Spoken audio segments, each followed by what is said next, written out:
So welcome to today's session on classroom screening and brief prevention interventions. And people are, as they come in, they're sharing their names and what state or country they're coming in from. So you can all see that on the chat space, and I think that's awesome. And this is recording, and so at the end of today's session, I'll send you the link to the recorded session. So the recorded webinar, you could share with others, or you could review it again if you want.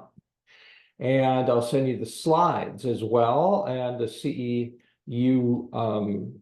certificate for 1 hour. So you'll get all those things today when we get done with today's live webinar.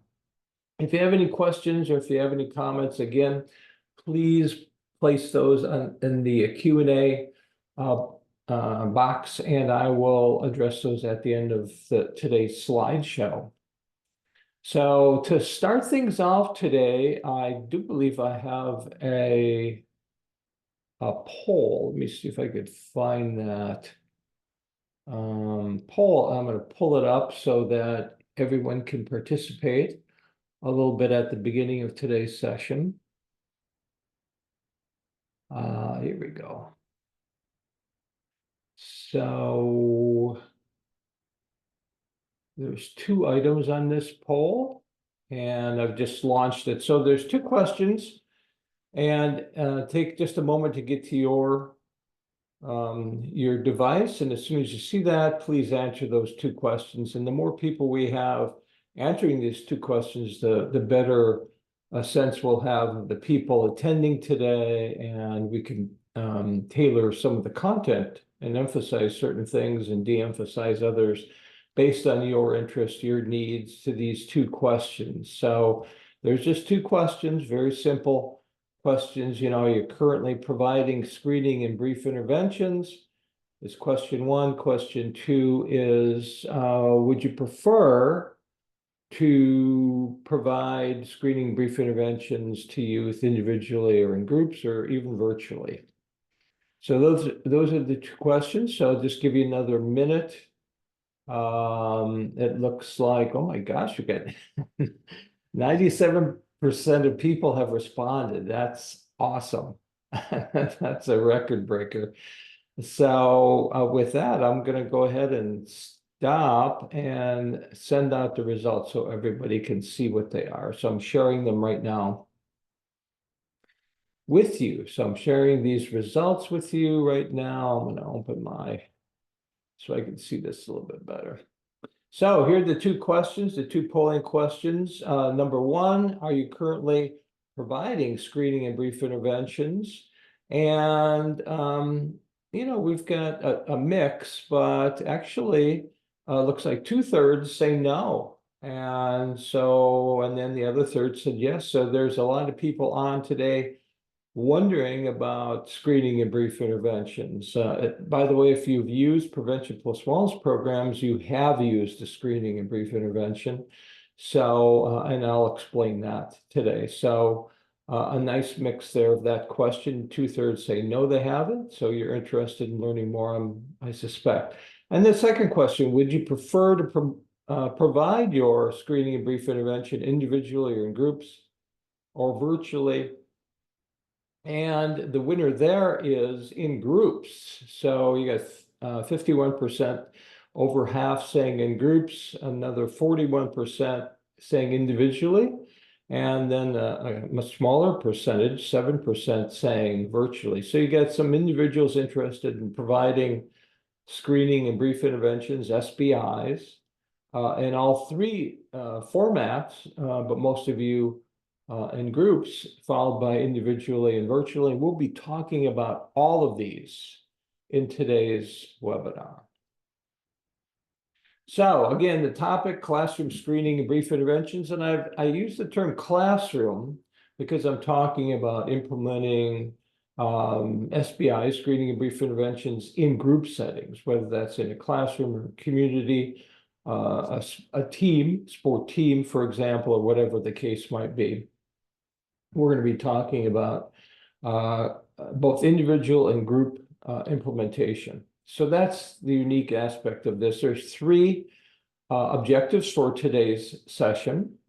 So, and you can see them here. You'll be able to identify the various types of screening and brief intervention practice models for youth, substance use, misuse, prevention, and early intervention. So I'll talk about different kinds of screening and brief intervention models that are out there, the terms that are used and how they are similar and different. And we'll also explore evidence supporting SBIs and the challenges with providing them to prevent substance use and misuse. And then lastly, we'll look at prevention plus wellness as a screening and brief intervention, a unique screening and brief intervention model. We'll look at the theory, components, and content of screening, PPW, that's prevention plus wellness, screening and brief interventions for preventing substance use and misuse and promoting healthy lifestyle behaviors, all within that screening and brief intervention. So let's take a look, first of all, at some practice models for screening and brief intervention. Now, this isn't comprehensive, but I think this is a good snapshot of if you were to search online, screening and brief intervention, you'll come up with these topics, these titles. In particular, BI is the term, is the acronym used for brief intervention, and that's the most generic title. Brief intervention could be anything that's short, and there's no one accepted definition, by the way, of many of these, but brief intervention usually means something brief in terms of like 4 sessions or less. And again, it could be any format, any content, it's just that it's brief. The second is SBI. That's what we've been talking about thus far, screening and brief intervention. So this is a brief intervention that has some screening survey or screening instrument as a part of the brief intervention. So that's where, whether it's adults or youth, are going to be screened about their substance use and or health habits. Number 3 is SBIRT. I'm sure you've heard of that, many of you. SBIRT is screening and brief intervention and referral to treatment, SBIRT. That's a particular kind of SBI and a particular kind of BI, really. SBIRT is screening and brief intervention, but also has that option to refer to additional services, treatment, additional assessment for those individuals that were identified through the screening process as being at higher risk for substance use problems or disorder. MI, that's number 4, MI is motivational interviewing. This is sort of the format for many screening and brief interventions. It's the design. Motivational interviewing is actually an open-ended counseling approach. It's a counseling strategy, motivational interviewing, and so that's what MI is. SSI refers to single session interventions. Now that term appears to be used primarily when we talk about mental health interventions. So I'll give you one example of that later on today. That's SSI, single session interventions. The term FRAMES is an acronym that stands for, as you can see under number 6 there, feedback, responsibility, advice, menu of options, empathy, and self-efficacy. And this is usually a model or a framework that's used to develop the content and structure of a brief intervention or screening and brief intervention or SBIRT. So FRAMES is a tool oftentimes for creating the content of a brief intervention. And lastly, PPW is prevention plus wellness, which is a unique screening and brief intervention model, which we'll be talking about, including the theory and the concepts, the content of PPW programs. We'll give you examples of all those. So just a brief introduction to screening and brief interventions. Screening and brief interventions, including SBIRT, have been around for decades, and they have a decades-old history of successfully influencing substance use and then more recently, healthy behaviors. They are considered, SBIs and SBIRTs are considered evidence-based practices. That's at a higher level than an individual program and intervention that's evidence-based. Evidence-based practice which is supported by SAMHSA and other agencies, which I'll show you here in just a moment. And one of the advantages of screening and brief interventions is their potential to increase public health reach because of their brevity versus a longer term or more intensive kind of prevention or intervention.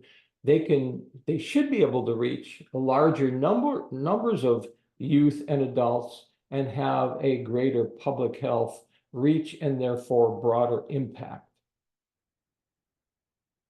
Now, when we talk about youth expert, it's that screening, brief intervention, referral to treatment is focused on youth, and this is typically provided expert. And by the way, screening and brief interventions in general are typically provided in primary care and behavioral health settings by behavioral health professionals.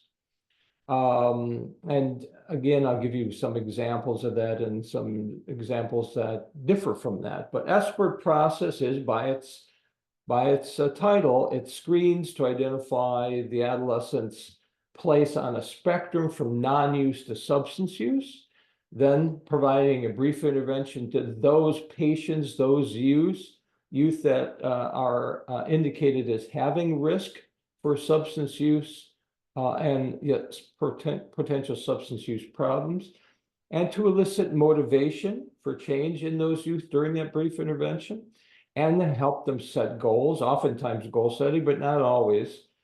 Brief interventions will include goal setting. Sometimes it does, sometimes it doesn't. And then for those higher risk youth, also referral to treatment, or as we sometimes say nowadays, referral to additional services. That could be treatment or counseling, it could be additional assessment, but that's the strategy for a youth expert. And as I said, screening, brief intervention, and expert in particular identified as evidence-based practices by SAMHSA, the Substance Abuse Mental Health Services Administration, CDC, Centers for Disease Control and Prevention, World Health Organization, National Institute on Alcohol Abuse and Alcoholism, National Institute on Drug Abuse, American Academy of Pediatrics, and others. All have identified screening, brief intervention in one format or another as evidence-based practices. So you've got lots of evidence. Let's take a look at the evidence in terms of the research supporting screening and brief intervention. So this review goes back to 2008. But the interesting thing of this review of research back in 2008, and this is why I wanted to show you this somewhat dated review, was that back in 2008, Tom Baber and others who did this research and published it, back in 2008, they reviewed already 25 years of screening and brief intervention. And they concluded that expert yields short-term improvements to individuals' health. And this statement is irrefutable. They say it's irrefutable. The data shows back in 2008 with 25 years. And of course, fast forward today, another 25 years or so. What is it, 8, 10, another 15 years or so. Additional data we have on screening and brief intervention efficacy, and things haven't changed. The evidence still largely supports the effectiveness of screening and brief interventions. Now let's take a look at research supporting SBIs in terms of youth prevention and intervention. Here is a review published in 2016. Again, review of research, review of multiple studies focused on expert, and the authors concluded that expert's effective method to address adolescent substance use. Most of the research earlier on we're looking at primarily at adult substance use.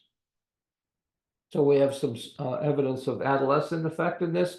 Here is a meta-analysis, another type of review of research of brief interventions for substance use in adolescents. And these authors concluded, after looking at the published research and then this was published in 2020 more recently, that motivational interviewing based brief interventions reduce heavy alcohol use days, and substance use related problems among adolescents. So more support for SBIs and substance use in adolescents. Here's another review published in 2019 that concluded evidence supports the capacity of SSIs, that single session interventions, to reduce and prevent youth psychopathology, of multiple types. So this is, again, the SSI, the single session intervention term, is oftentimes used when, at least in published research, when reviewing and looking at and conducting intervention efficacy that addresses mental health. Again, it's just a little bit different phrase, but still we're talking about something very similar, a single session intervention. And this is related, obviously, to substance use because we're talking about youth mental health. Here's another review of research showing that brief interventions show benefits for symptoms of cannabis use disorder and other promising outcomes. Another review published in 2019. And then more recently, just last year, screening and brief interventions, there was a study conducted of low-income youth. And this study's authors concluded that there were positive outcomes, both in reducing risky substance use, and I would like to highlight improved education and employment. So you see this in the literature that brief interventions are having an impact on substance use among young people, and related positive outcomes like this showed in improved education and employment. Here is a study of universal school-based screening and brief intervention. And this was in a school setting. So this was as a universal prevention intervention, unique. And the results showed that SBIrt, actually, in this case, SBIrt has potential to delay substance use among current abstainers. So this highlights the fact that SBIrt could be used in schools without a school-based clinic. So obviously, if you have a school-based clinic or school-based wellness center, you can use SBIrt. But this study, what it did was, if I recall, it pulled youth out of classroom and gave them those individual SBIrt, brief interventions individually, and found that outcomes could also include really a preventive outcome. Even though SBIrt is a brief intervention, it delayed substance use among current abstainers, was very promising. The National Institutes of Justice Crime Solutions, as of last year, rates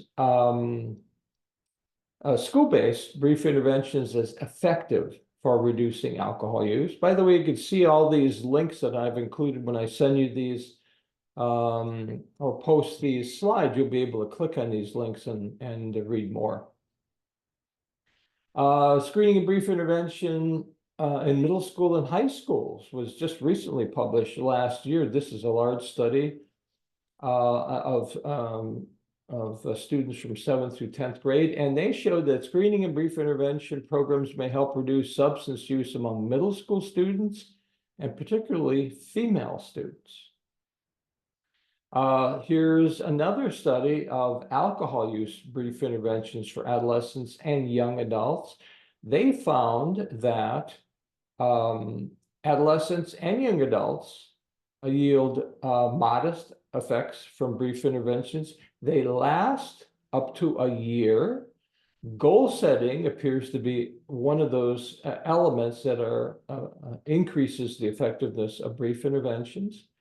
And some of these interventions were implemented in group settings. So this is the first time I see actual mention of group implementation of screening and brief interventions. Other than that, it's again primarily individually implemented and mostly in primary care settings, medical care settings. Now, what are the challenges to providing screening and brief interventions? Well, they require substantial training time and skill to implement them. Oftentimes, you'll find this training, whether it's for youth screening and brief interventions or SBIRT or whatever the model you use, motivational interviewing, you can see the training, but it can take a day or several days. In fact, it's not uncommon to take several days to have the training, because most of these, again, are open-ended based on motivational interviewing. That's that counseling approach. And so you have to have the skills to do that, and that takes quite a bit of training, and that's a bit of a challenge. Secondly, it is time consuming, even though they're brief, and sometimes so brief, they're a single session, like prevention plus wellness programs are a single session, or 2 sessions, or 3 or 4 sessions. They're brief, but because most of the of SBIs are individually implemented, this becomes a challenge in terms of practicality. So, if you're taking, let's say the best case scenario, it's one session, 45 minutes, and you've got a group of 30 kids, it's 30 times 45 minutes. If you're implementing your brief intervention to every individual young person. Another challenge is most screening and brief interventions do not include prevention messages. In other words, they're designed to screen for the high-risk youth and then present the intervention for those high-risk youth, and not really addressing universal prevention.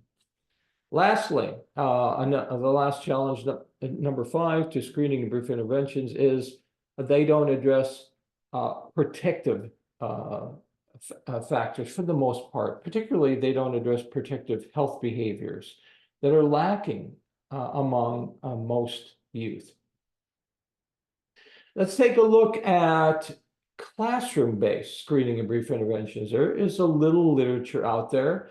You can see that there is some literature showing that there's a school-based group motivational interviewing is there. There's some possibility of using that motivational interviewing in a group setting and in a school-based setting or classrooms. Number 2, the SBIRT and motivational interviewing-based Teen Intervene has a protocol where it can be implemented to individual youth, but also small groups, I think in size of up to 6. Small groups of individuals. So you see that there's a group option. And this is where it opens up to a full group prevention plus wellness programs. They have a script. We have a script, I should say, to present your screening and brief intervention to youth individually, but also in a group setting to address alcohol or marijuana or e-cigarettes or opioids, but a full group setting. And PPW, as prevention plus wellness, SBIRTs have even been implemented in group settings for military organizations, particularly the U.S. Air Force. So let's take a look a little bit more specifically at the prevention plus wellness classroom screening and brief interventions. This is where we're going to focus on the classroom, the group, whether it's a classroom or a group or a team, where you're presenting and you're addressing this challenge of, if you implement these SBIs individually, it's going to be it's going to be very time consuming. So here with PPW, you've got a script for implementing this school-based or community-based screening and brief intervention. And because it's scripted rather than open-ended motivational interviewing counseling skill approach, almost anybody can implement PPW screening and brief interventions. We've even had youth peers presented to their same age or younger age peers. And in fact, the training required for prevention plus wellness screening and brief interventions, our online training, self-paced training, is only an hour or 2, because the protocol of the screening and brief intervention is scripted versus open-ended, it really reduces the amount of time needed for training. So from days down to an hour or two. The PPW SBIs are scripted, as I said. They come with PowerPoint slides that makes it very easy, very intuitive, and it increases fidelity of implementation across time and across providers. And the other unique aspect of PPW SBIs is the targeting of healthy lifestyle behaviors that are lacking among young people, particularly physical inactivity, poor nutrition, lack of sleep, plenty of stress. All these things are addressed in screening and brief intervention, PPW screening and brief intervention. So this increases intervention interest among young people, as well as parents and funding agencies, the salience of the screening and brief intervention, and the potential for stronger and broader outcomes because your screening and brief intervention is a multi-health behavior intervention. It addresses multiple risk behaviors within a single screening and brief intervention. That's the PPW model. Why focus on healthy behaviors? Why not just stay focused on cannabis use or alcohol use or opioid or intervention or e-cigarette intervention? The answer to that is indicated in this study of that cut across 89 countries, and you see similar national studies in the US, but I wanted to show that this is a world phenomenon. And this study found that across these 89 countries, over 8 in 10 adolescents were experiencing 2 or more risk behaviors for their health, and over a third had 3 or more health risk behaviors. And the older adolescents, 16 to 17 versus 11 to 13, were more likely to have 3 or more risk behaviors.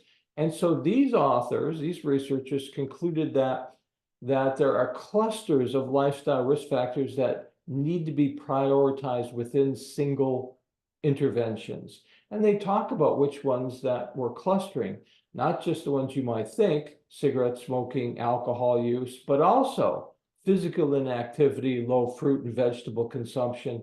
So these behaviors are clustering, they associate with each other, they may influence each other, thus the need to address protective health habits within prevention programs, including screening and brief interventions. In fact, there was a review published in 2018, which showed that school-based brief interventions that targeted multiple health behaviors were effective and an efficient way to decrease substance use among adolescents.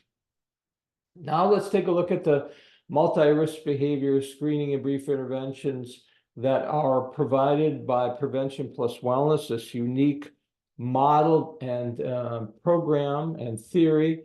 So here's the evidence-based practices PPW screening and brief intervention model. It's a 3-step model. The first step is screening. That's why it's a screening and brief intervention. So you're going to screen youth for their health habits, and that includes substance use. It could be alcohol, it could be cannabis, it could be cigarettes or opioids, but also the health behaviors, physical activity, nutrition, sleep, stress control. That's step 1, and that's designed to increase youth awareness of their health habits, but it can also be used to identify youth at higher risk for substance use as well, which I'll talk a little bit more about. Number 2, the second step is to provide feedback to those youth. Now, again, I could talk about the fact that PPW has the individual script. You can do that. You can use that if you want to, but primarily today's discussion is going to be talking about the more efficient group implementation, whether it's classroom or team or community group or what have you. This is where you're going to provide feedback to the group, showing positive image messages, showing your script, which shows illustrations or models of young people, their age, their ethnicity, engaged in the health behaviors, and this is going to increase motivation for change. It also links how, let's say, alcohol use interferes with being physically active and engaging in more physical activity, resulting in less opportunities for young people to attain the desired future images of themselves that are so attractive and so motivating, being more fit, active, healthy, successful. And so that's what you do when you provide that communication or that feedback.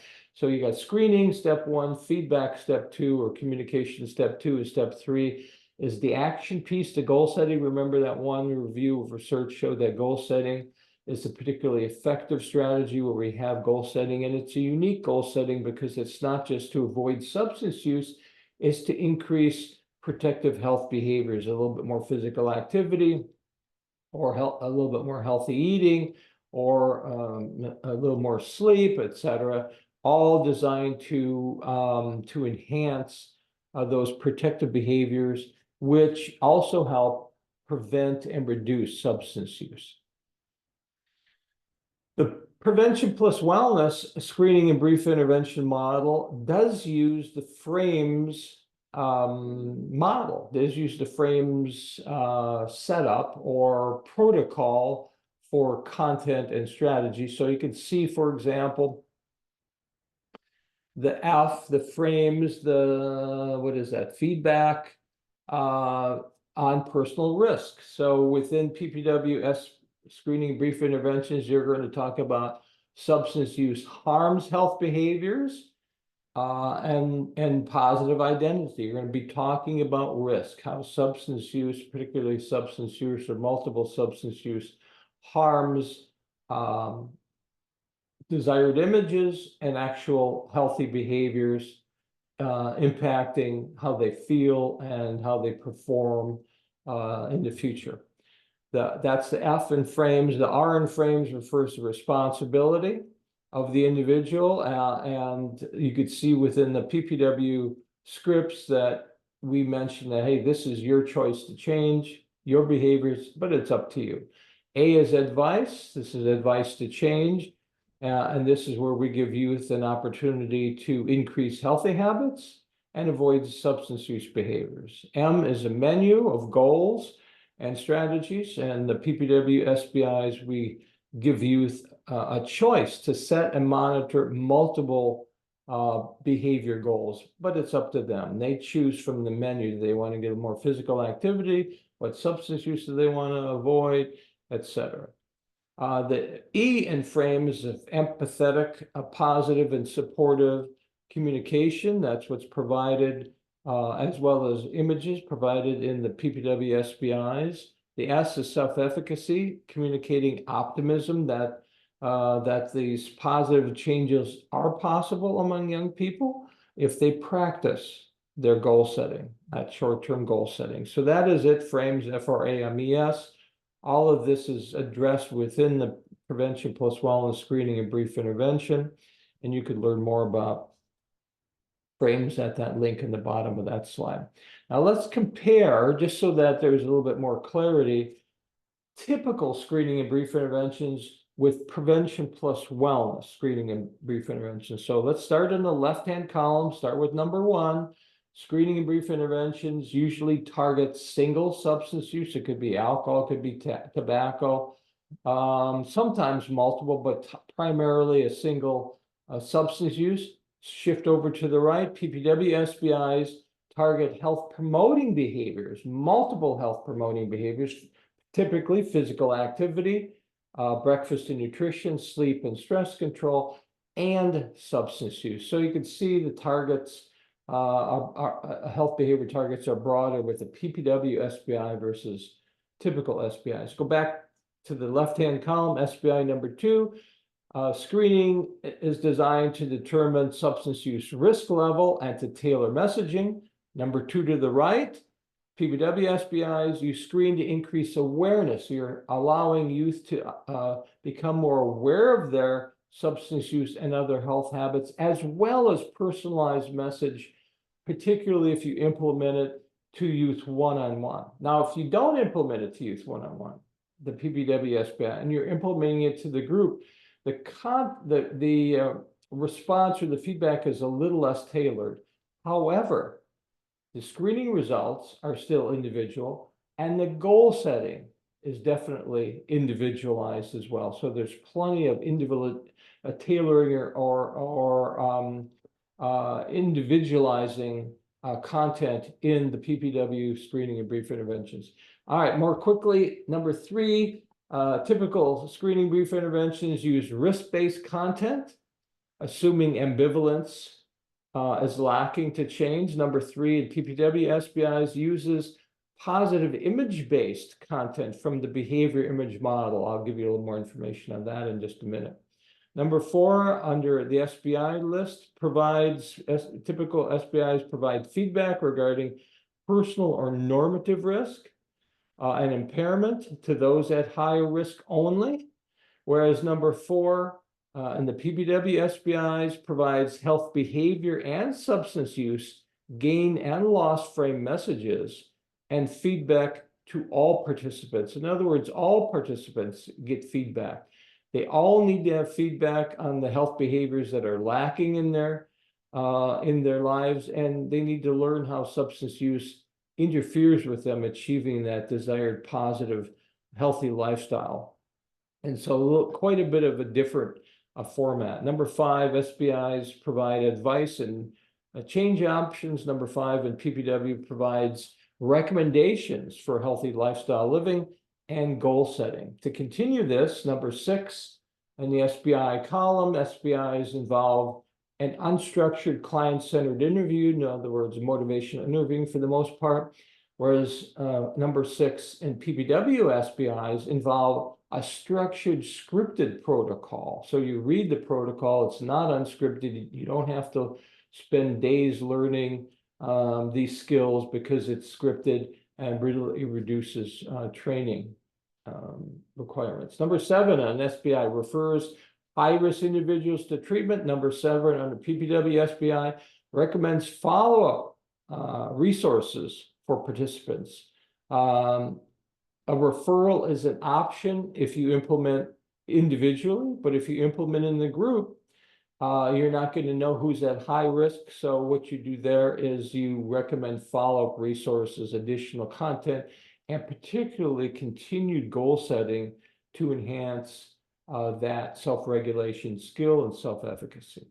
Number 8 in the left-hand column, SBIs provided during teachable moments or opportunistic events. That could be in primary care setting, it could be in an emergency room, whereas number 8 for PPW SBIs provided without regard to teachable moments or opportunities. In other words, you present it anywhere at any time, in schools, in communities, in sports. It could be teachable or it could be non-teachable moments, much more flexibility. Number 9, SBIs usually are provided in clinical settings by counselors, by nurses, by social workers, whereas number 9, PPW SBIs are usually provided by school or community, in school or community settings by anybody, including peers. Number 10 in the left-hand column results in single behavior outcomes. Number 10 in the right-hand column results in multiple behavior outcomes because you're addressing not just substance use, but physical inactivity, poor nutrition, lack of sleep, and stress. And lastly, number 11, left-hand column, this is an indicated prevention intervention. SBIs are interventions, whereas PPW SBIs can be considered universal prevention, but they can also be provided as selective or indicated to high-risk youth. Okay, what's the underlying theory behind prevention plus wellness screening and brief interventions? It's the behavior image model, BIM. The BIM is a wellness-based theoretical roadmap for developing multi-behavior, health behavior interventions that link substance use avoidance with healthy behavior promotion. So, for example, A, promoting physical activity while preventing alcohol use, or B, promoting healthy eating while preventing vaping e-cigarettes. You can see the broader and the linking of the of the substance use or risk behavior, avoidance or prevention with the promotion of healthy behaviors. The three components of the behavior image are these, and I showed you the chart earlier, so this is a little bit of a review, but you can see number one, sort of like 3 steps. It's communicating positive, aspirational, peer social, and future images as beneficial, as values, and substance use as harmful or costing. And then this connects these messages, it connects these diverse and divergent behaviors, substance use with, like, say, physical activity. This increases motivation for change. That's the goal. That's the assumption there with number one, communicating positive aspirational messaging. Number two, using multiple behavior goal setting. By the way, that number one includes the screening and communication. Number two, the goal setting, multiple behavior goal setting. This initiates the behavior change process. It's essential to behavior change. And the more often you set those short-term weekly goals, the more self-control they'll develop, the more self-efficacy, the greater positive self-concept will develop. And then lastly, after that, whatever you can do to support that youth to continue to set goals, that could be giving them more opportunities to set weekly goals, week after week if you want to, give them more goal setting sheets if you want to, but it also can include any kind of positive behavior choice information, parent-youth recommendations, media campaigns, anything that supports the initial prevention intervention that you provide to that youth in a group or individually, that screening and brief intervention, is going to help reinforce those multi-behavior messaging. Here's a simplistic, or if you will, a simplified logic model for the behavior image model, and just 6 steps here. So I'll just read it for you. Step 1, you screen youth, and again, that could be individual youth, or it could be screening within a group setting with the prevention plus wellness script. You screen them for their current health habits as well as their substance use habits. And this increases their behavioral awareness, and that's the first step of change, is awareness. Secondly, is communicating behavior image messages. Those are linked messages. Behaviors and images are linked. In other words, you're highlighting the benefits of the positive behaviors, like more physical activity and in terms of image, but also in terms of other benefits. And this integrates the health behaviors and how substance use interferes with that. That's the behavior image communication. This, by the way, number 3, cues unconscious positive future and pure healthy behavior images that young people have. They already have these images, but this just brings them to the forefront, even though they may not, they're unconscious. Number 4, this then increases awareness of health behavior image as values and substance use and misuse as undesirable. Then number 5, this enhances motivation to set and monitor multiple health behavior goals. And lastly, setting and monitoring goals over time increases behavior change, as well as leads to increased self-control and self-efficacy. So lastly, let me show you what I'm talking about. So I'm going to show you some slides, and you can see this is from the sport, prevention plus wellness, alcohol and cannabis. We got the sport, we've got, just to clarify, we've got sport, alcohol and drug program. That's the initial evidence-based program. We got a high school, middle school, elementary school version, and then we've got this version of sport, which is alcohol with cannabis prevention messages. So we've got a high school and middle school version here. I'm going to show you the slides to the high school version of this program, the sport prevention plus wellness alcohol and cannabis program. So you got, and you can see right off the bat the images. Look at the positive images. You've got gender, different genders, different ethnicities. Again, happy, healthy. In this case, high school age youth. We're modeling these And the first step, as you see, and so very intuitive, very easy to follow. You show the slides, you read the script, complete the health and fitness screening survey. It's a slide, you show it, you're reminded of what's happening, the youth are reminding what's happening, you're presenting this in a classroom setting, very easy, and you'll be able to hand out, make copies of the screening survey. It's only 5, 6 items, hand it out, let them complete it very quickly.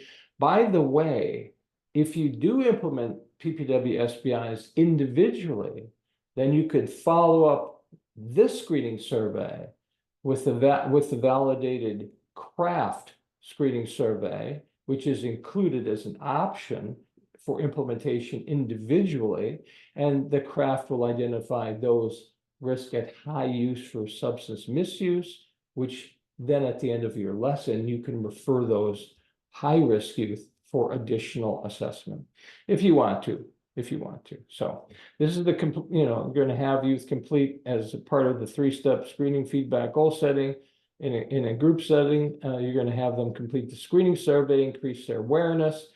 We also have a slide in your program. Let's say that you had to implement this program. There were a small number of you say, yes, you're interested in virtual implementation. This tool, this slide will allow you to do that. So you're on Zoom, you're on Microsoft Teams, you show this slide, they're able to click on that link to the right, and that will bring them to the screening survey and they'll be able to complete it online. So, so when you present this virtually, you don't have to make copies of the screening survey. You'll be able to show this slide. If you're presenting this live to an individual or to a group, you'll just go past this slide. You just show this slide, you'll hand out your screening survey and you'll have them complete it. If you do it virtually, you'll show this slide and you'll ask them to click on the link and do the screening survey online. So, screening survey, you're going to see the screening survey questions, or some of them. These screening survey questions are sort of a stop and think, or again, another attempt. They are the screening survey, and you're going to provide feedback now on these, or communication on these, motivational communication on these. And so the slides will just repeat the screening survey question. So there you are, you can see that's actually the first screening survey question. What sports physical activities did you play in the last year? But it's repeated in the slide. So it's a nice repeat, and then the feedback will be given.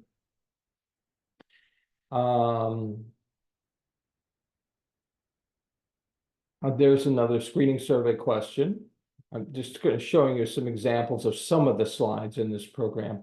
Do you participate in any physical activity at least 30 minutes 4 or 5 times a week, like riding a bike, running, walking, swimming, playing a sport for 30 minutes? So there's another screening survey question. And here's the feedback now, and then your script is a little bit more content, obviously, but you can see, you get a sense of the feedback here. 30 minutes of sports physical activities promote a healthy heart and lung. There's a benefit. Control weight and stress. There's a benefit. Increase feelings of success and well-being. Reduce anxiety and disease. And okay, so that's sort of just highlighting the benefits of regular physical activity. Here's a discussion question. So we have built within the PPW screening and brief interventions additional questions to continue the screening questions in having them, your participants, again, focus on their own lifestyles, their own habits. What types of sports or other physical activities would you like to try or do more of? So you're not just asking them, did they engage in regular physical activity, but now the next step is getting them to think about what can they do next to enhance that behavior, increase it, or sustain it. And here's the risk content. Alcohol and cannabis decreases energy, harms skills needed for sports, physical activity, and driving. A key to a fit and healthy body and brain, lots of physical activity and staying away from alcohol, cannabis, and other drugs. So you can see there's the linkage. And again, the script is a little bit longer, but not a whole lot longer, detailing these communications. So detailing the benefits, including the positive images from each of the health behaviors addressed: physical activity, breakfast and nutrition, sleep and stress control, and how alcohol and cannabis, or whatever the substance, depending on which PPW screening and brief intervention you're using, how these substances interfere with attaining that healthy behavior and the desired outcomes. Do your friends influence you to participate in regular physical activity? So the high school versions of some of our programs also include a question about peer and family influence, which is important. There's a question about, do you usually eat a healthy breakfast each morning? For example, cereal and toast, cereal, low-fat milk, whole wheat toast, oatmeal, eggs, yogurt, fruit. There's some examples. Do you usually sleep 8 or more hours each night? Some youth need more than that. During the past 30 days, what's the greatest number of alcoholic drinks you've had at any one time? During the past 30 days, have you smoked, vaped, drank, or eaten any cannabis or marijuana?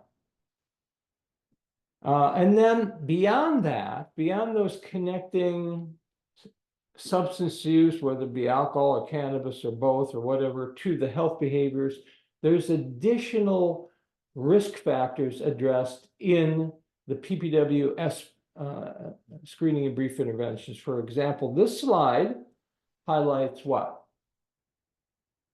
Well, it highlights social norms. People often draw incorrect conclusions from seeing one person or hearsay. Truth is, most youth do not use alcohol, cannabis. Statistics show most U.S. high school students do not drink alcohol or use cannabis regularly. So you're addressing social norms.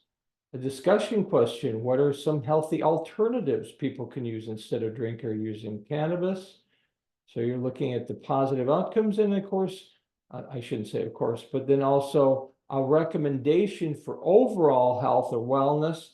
So beyond the typical screening and brief intervention, get 8 or more hours of sleep, eat a healthy breakfast and other healthy foods like fresh fruits and vegetables, participate in physical activity 30 minutes or more, 4 or 5 times a week, practice stress control, most important, avoid alcohol, cannabis, and other substance use. And now that's the feedback to that group. And now you've followed the script, you showed the slides, and now complete the goal plan, the contract. This is where they're going to initiate that behavior change. There's even a virtual format of it if you present this to a group, not in person, but online. So they can complete the goal plan online. Just to let you know, we've got a bunch of prevention plus wellness programs that have a group script. As I said, we've got the original sport, alcohol and drug PPW program for youth that comes in a high school, middle school, and elementary school version. In Shape is our program for young adults, original program. We've got a marijuana PPW, a vaping e-cigarette PPW. Both of those, we have high school, middle school, elementary school versions. We've got an opioid PPW program for adolescents. And then we have a couple of multi-session programs. So if you had access to youth for more than a single session, for more than one 45-minute screening and brief intervention, we've got the sport health behaviors, which is 6 sessions, and the sport 3, which is in 3 sessions. The sport alcohol, cannabis I've mentioned, and the opioid and stimulant PPW program is 1 session for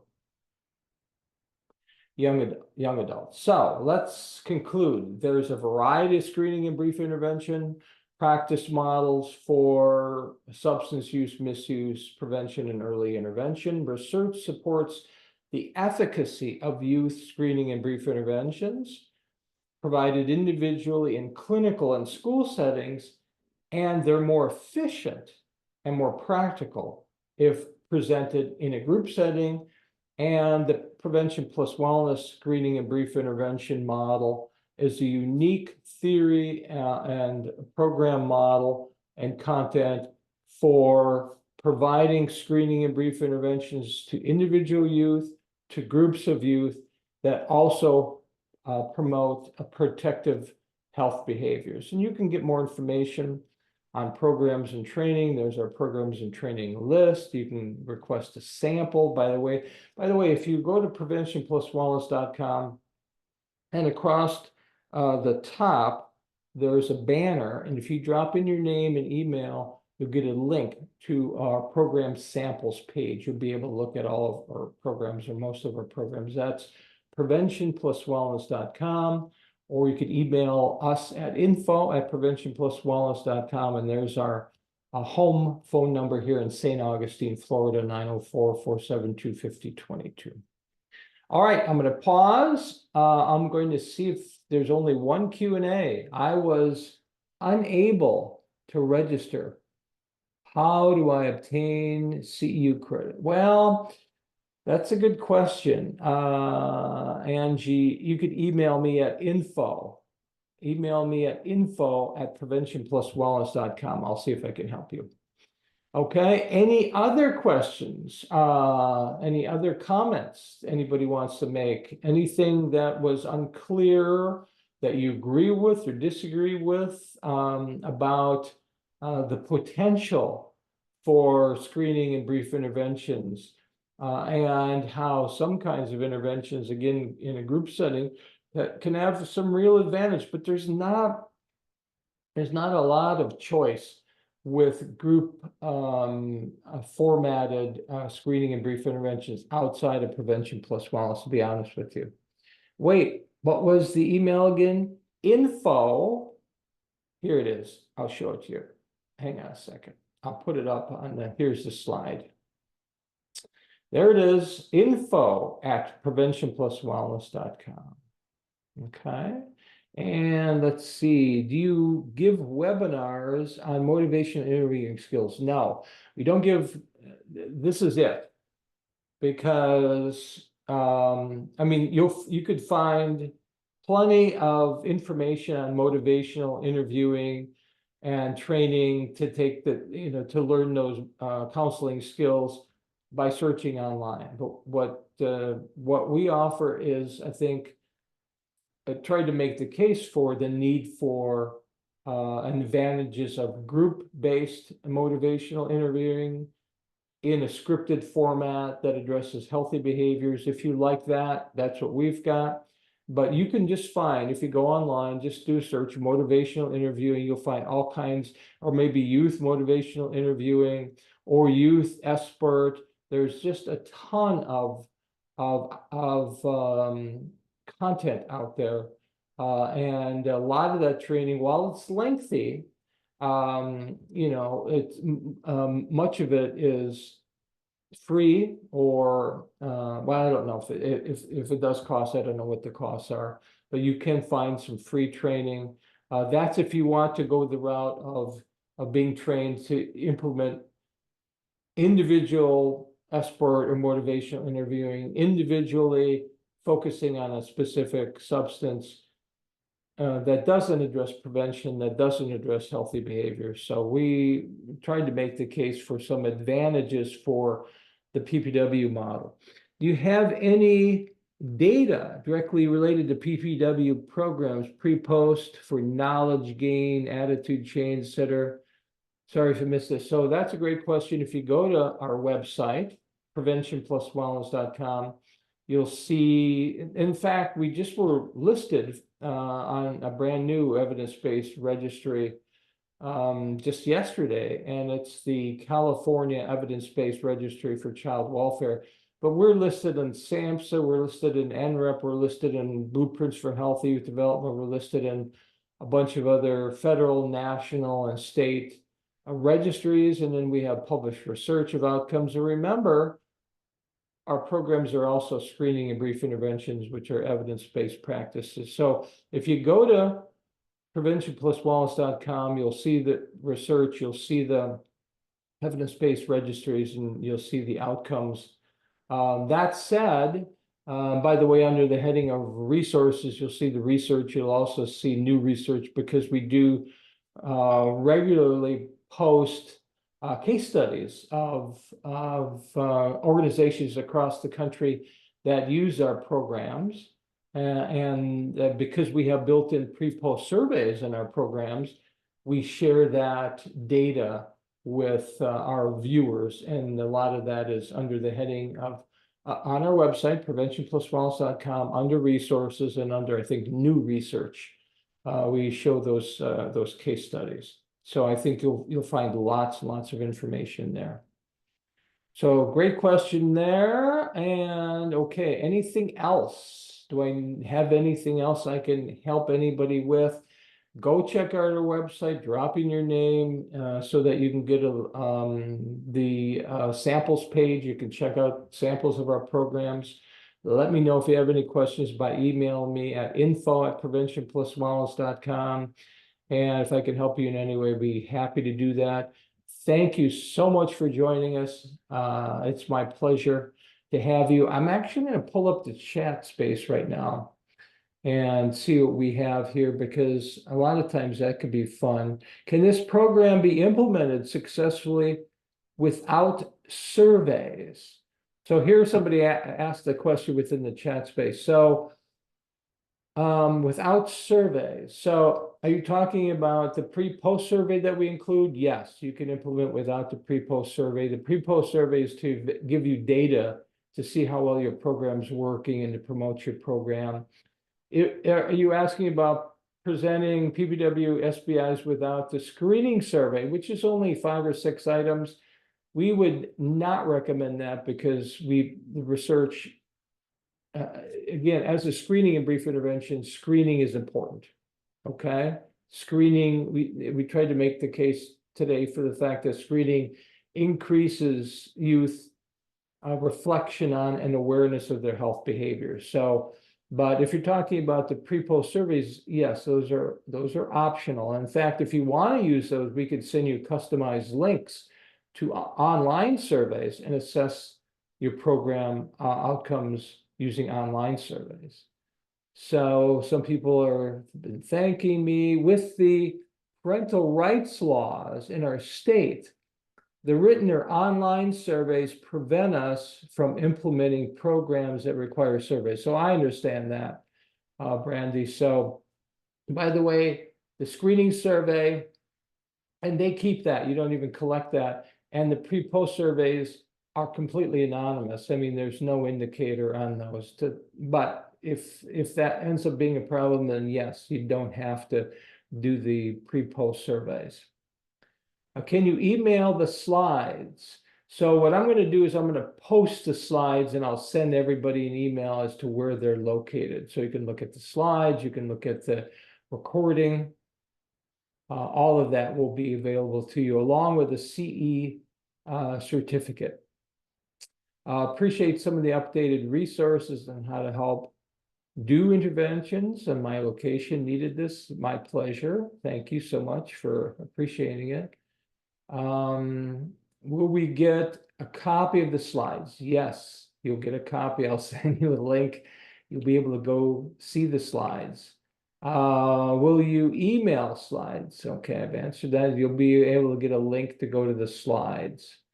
Can I screenshot the screen? Can I screenshot the screen? I'm not sure exactly what you're asking me there. If you could help me understand that better. Great session. Thank you. Thank you very much. Great information. Thank you. A lot of nice thank yous, which I very much appreciate. And some people like the information and the links. Good information.